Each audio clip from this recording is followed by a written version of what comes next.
প্রশ্নে একবার মাত্র হ্যাঁ বা না ভোটে সিল দেবেন ভোটাররা। ফলে এসব প্রশ্নে জুলাই সনদ কার্যকর হলে কি কি পরিবর্তন আসতে যাচ্ছে তা সম্পর্কে পুরোপুরি ধারণা পাচ্ছেন না ভোটাররা। জুলাই সনদে মোট ৮৪টি বিষয়ের মধ্যে ৪৭টি সাংবিধানিক আর ৩৭টি আইন বা নির্বাহী আদেশে বাস্তবায়নের। অর্থাৎ হ্যাঁ বিজয়ী হলে ৪৭টি বিষয়ের সংস্কারের জন্য প্রয়োজন পড়বে সংবিধান সংস্কারের, বাকি ৩৭টি কার্যকর হবে নির্বাহী আদেশে। গণভোটে হ্যাঁ বিজয়ী হলে সংবিধানে পরিবর্তন আসবে ভাষা, জাতি ও মৌলিক অধিকারে। বর্তমানে সংবিধানে বাংলা ছাড়া অন্য কোনো ভাষার স্বীকৃতি নেই। জুলাই সনদ কার্যকর হলে প্রজাতন্ত্রের রাষ্ট্রভাষা হবে বাংলা, তবে অন্য সব মাতৃভাষাকেও স্বীকৃতি দেওয়া হবে। সংবিধানে বাংলাদেশের নাগরিকরা এখন বাঙালি জাতি হিসেবে পরিচিত। জুলাই সনদে পরিচয় হবে বাংলাদেশি। বর্তমানে সংবিধান সংশোধনে সংসদের ২/৩ সংখ্যাগরিষ্ঠতা দরকার নেই গণভোটের। জুলাই সনদে সংসদের নিম্নকক্ষের ২/৩ এবং উচ্চকক্ষের সংখ্যাগরিষ্ঠতা দরকার, এবং সংবিধানের ৮, ৪৮, ৫৬ এবং ১৪২ অনুচ্ছেদ এবং তত্ত্বাবধায়ক সরকার ব্যবস্থা পরিবর্তনের জন্য লাগবে গণভোট।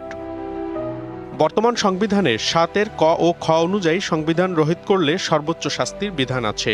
জুলাই সনদে এটি রহিত করা হয়েছে।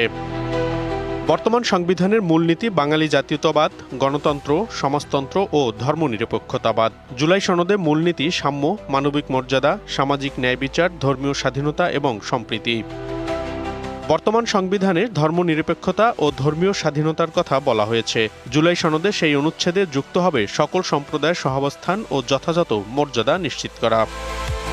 সংবিধানে বর্তমানে ২২টি মৌলিক অধিকার রয়েছে। জুলাই সনদ কার্যকর হলে নিরবচ্ছিন্ন ইন্টারনেট এবং ব্যক্তিগত তথ্যের সুরক্ষাও যুক্ত হবে মৌলিক অধিকারে।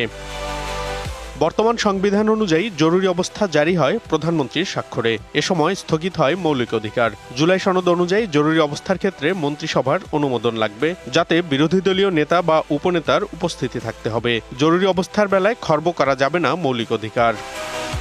সংবিধান অনুযায়ী রাষ্ট্রপতি নির্বাচিত হন সংসদ সদস্যদের ভোটে। জুলাই সনদ বাস্তবায়ন হলে রাষ্ট্রপতি নির্বাচন হবে উচ্চকক্ষ ও নিম্নকক্ষের সদস্যদের গোপন ব্যালটের ভোটে। সংবিধান অনুযায়ী রাষ্ট্রপতি, প্রধানমন্ত্রী এবং প্রধান বিচারপতি নিয়োগ দিতে পারেন। জুলাই সনদ অনুযায়ী এর বাইরেও জাতীয় মানবাধিকার কমিশন, তথ্য কমিশন, প্রেস কাউন্সিল, আইন কমিশন, এনার্জি রেগুলেটরি কমিশনের চেয়ারম্যান এবং সদস্য নিয়োগ দিতে পারবেন রাষ্ট্রপতি।